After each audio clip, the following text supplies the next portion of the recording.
Well, let's go to another topic now in geology that the Bible has some things to say about. This one is very controversial. This is where we're going to have some fun. Fossils. Oh, yes, fossils. Let's talk about fossils for a minute. Probably almost all of you have probably been to a natural history museum like in New York or in Chicago's Field Museum, or maybe one in London or something.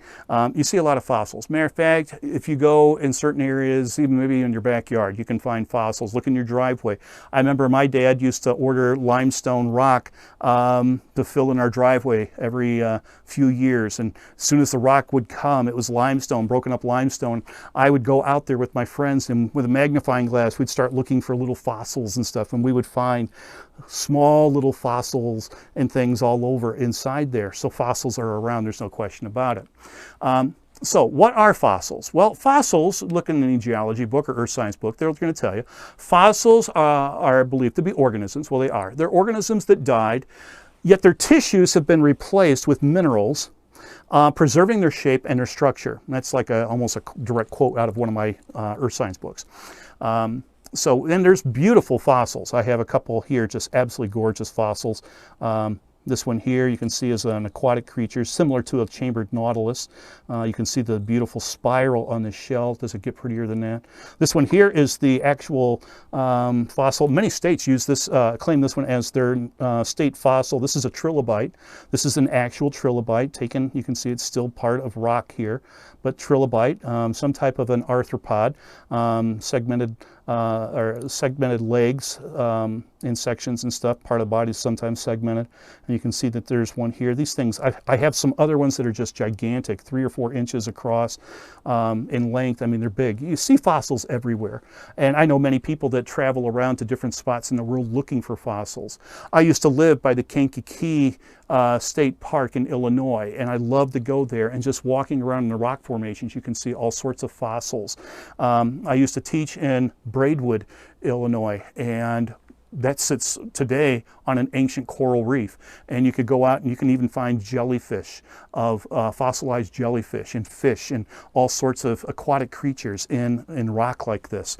It's fascinating, and you've been to museums, you see dinosaurs in different layers of rock, different, the thickness, the big dinosaurs can be like that. I mean, it's just absolutely amazing that these were living creatures. Yes, they were, though I've heard some Bible teachers in the past who said that these animals and plants never existed. They were a lie that Satan put in there to confuse Christians. I'm like, I don't think so.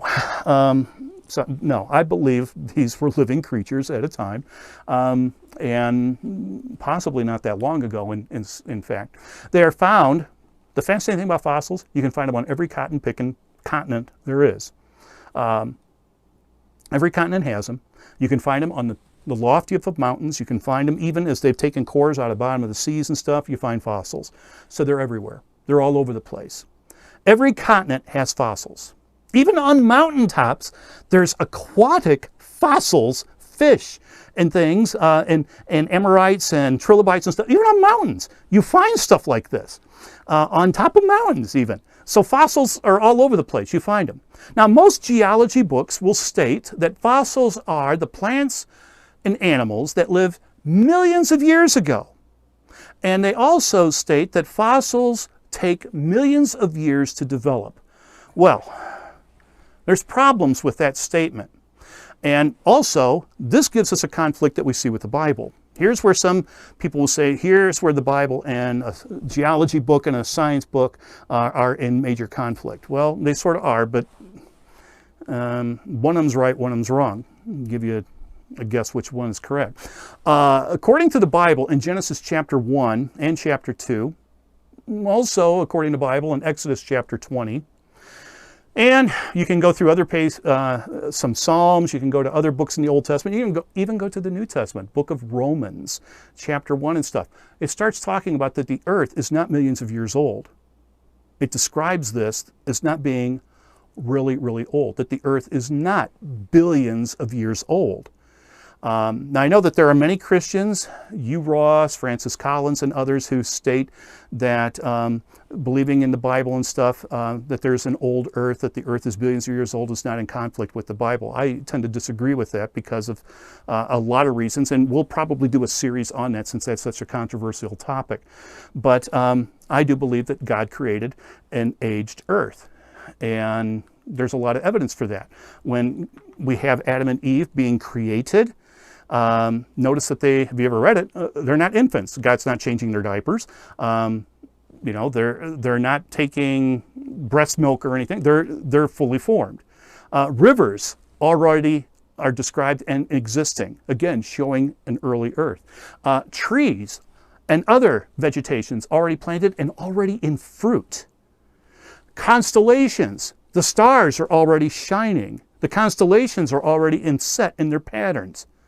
God created an aged earth and put man in there, but he made it created in an aged thing for one, proclaiming his greatness, but also for our habitation. Stars would be used for navigating. I mean, could you imagine Adam and Eve all of a sudden just waking up after being created? They're standing on just barren rock, and God says, well, I know you guys are going to be hungry for a while. It's going to take a while for all that rock to turn into soil, and then we got to have these plants develop. And well, I've planted a bunch of seeds over here in a garden for you, but you know, we're going to have to wait a while for those trees and stuff to grow. No, he didn't do that. He formed them out of the dust of the earth, it says, and that's a lesson coming up too. He forms them out of the dust of the earth and puts them into an aged garden. God created an aged earth. See, some people are under the impression, say like for instance, that lead is found on the planet. Yeah, you find lead on the planet, pure lead. And some will teach that the lead at one time was uranium, because we do know uranium, being a radioactive isotope, breaks down and forms lead. But it takes like 4.5 billion years or something for a long period of time like that. So since there's lead, this is where they take their logic, in many cases like this, since there's lead here, that lead had to be uranium first. That means the earth has to be super old for that uranium to have turned into lead. Why couldn't God have created lead already made? Why couldn't he have created these different radioisotopes and stuff that are used for radioactive dating already there? You see, when you start thinking along the lines that the earth is billions of years old, that God could not have done it, you're making two serious errors. One, you're saying God couldn't have done something. Right there, you got a serious theological error. God can do anything. So that's part of it. But the other part, where you say that God couldn't have done it this way, is you're limiting God's power in a lot of ways. And you're saying that God had to make stuff and then it had to proceed in its natural course. Well, God shows in the New Testament, and even in the Old Testament, he doesn't always follow those rules. That's what we call miracles. Jesus, it says, healed people who didn't even have limbs.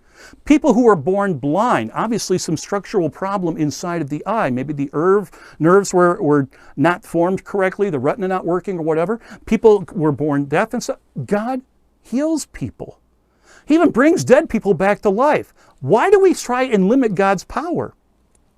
Well, I'm getting into another lesson there, and I don't want to do that at this time. I want to stay on this for a second about the fossils. You see, some critics will state that the Bible is completely wrong because, like I say, they say that the earth, and these books and stuff will say that the earth is billions of years old.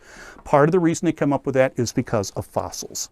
And they say that fossils actually show that these animals were living billions of years ago or millions of years ago. Well, let's just stop there for a second. Let's go over a real simple little thing. How do you make a fossil? Have you ever seen a fossil made? Most people would say no. Yeah, you don't see them made very often. Thus, if we don't see it made, that means it must have taken millions of years. That's usually the logic a lot of times we use. Now, there's different ways animals die and stuff. If an animal just dies like a fish dies in a pond or something like that and it falls down to the bottom, is it going to form a fossil? Probably not. Why? There's other fish, catfish and others, and there's microorganisms, there's worms, there's all sorts of planarias and stuff that will come up and they'll start eating the thing and they decompose it and they take it down and they eat the thing up. Or out in the ocean, if a fish dies and falls down to the bottom of the sea, there's many sharks and octopuses and other things that'll come over and they'll scavenge the thing and it's gone too. These don't make fossils. So just something dying and laying on the side of the stream or out in a field or something, that does not make a fossil. To make a fossil, you have to have wet sediment kill the organism. You got to have the organism die very quickly. And the organism has to die so that scavengers do not tear it all apart and eat it. That's why, like, not too long ago, we had a pack of wolves just outside of our house, took down a deer one night. I walk out there the next day, there's no deer sitting there starting to become a fossil. It's been chewed on. You can see the bones are all chewed up. The teeth marks from the wolves and stuff are all there. There's blood scattered around. But the thing is, it's not going to make a fossil. No, an animal, to be a fossil, an organism I should just say, has to die very quickly and it has to be buried in wet sediment. Now, it just can't sit there on the surface, because if it sits on the surface, you start running into all sorts of problems with scavengers. Also, many fossils show what we call polystrata. Polystrata, poly, many, strata, layers. Many fossils are found in numerous layers. Huge dinosaurs, matter of fact, even trees, are found in different layers of sediment. And they're fossilized. Even though they might be 60, 70 feet long, they're still fossilized. What? This thing died, this animal died down here, and then still stayed erect like that for millions of years while the sediment slowly built up? I don't think so. That's illogical. No, to make a fossil, you got to bury the creature. After it dies quickly, you've got to bury it in wet sediment. Once it's buried in wet sediment, then the tissues break down or are composed, but the thing is they're replaced by minerals from the surrounding sediment. So you have to have wet sediment, bury the creature or organism very quickly to make a fossil. Now, does it take millions of years? No. It does not require billions of years and stuff. One problem with this theory, when people say that, what scientist is that old that they actually saw this taking place? Thus, it's based upon assumptions. Can't base true science. That was Dr. Lister, Dr. Louis Pasteur, and others said you can't base stuff in true science on assumptions like this. You got to have testable proof. Nobody is 4 billion years old, though I've had some teachers in school that I think came close to it. But the thing is, you don't have people like that, so no one was eyewitnessing these things. But the fact remains that fossils are found, remember as I said, on every single continent? You can go to the Himalayas and find aquatic creatures on top of the mountains. You can go to the Rocky Mountains and you can find aquatic creatures up on top of these things fossilized. How did they do this? I'll tell you how it happened. They died very quickly in a catastrophe and they were buried by wet sediment. Now, does this sound like something out of the Bible? Catastrophism? We've already talked about that in a previous lesson. Noah's flood was a master-sized catastrophe that was worldwide. It wasn't localized, it says it was world.